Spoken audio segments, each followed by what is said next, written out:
the prophet used to let his blood to find the balance. Now, I think I wanted to point out this thing. There's a statue of George Washington out here, and this is George Washington named after him.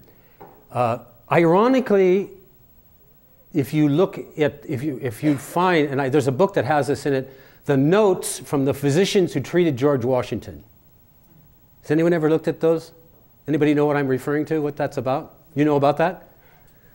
If you find the notes of the physicians that treated George Washington, what happened is that letting blood was part of a hikmah. When people understood, okay, he has, and the illnesses and the imbalance he has comes from an excess of blood, and if we let some blood, that will relieve that. What happens is people fall into ignorance about so many things, and they fall into routine prescription and formula rather than understanding and wisdom.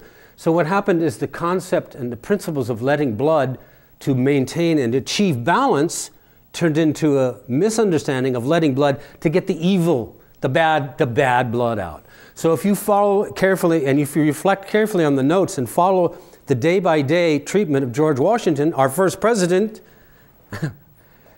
you'll see that his physicians actually killed him probably by bleeding him to death.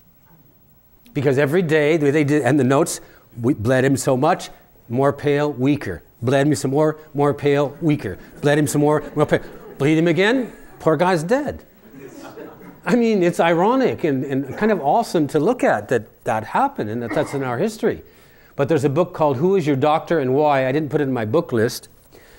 Who is Your Doctor and Why? That contains, by Alonzo Shadman, that has actually those notes from George Washington's physicians. So these things fall into misunderstanding and people move into ignorance, unfortunately. Yes?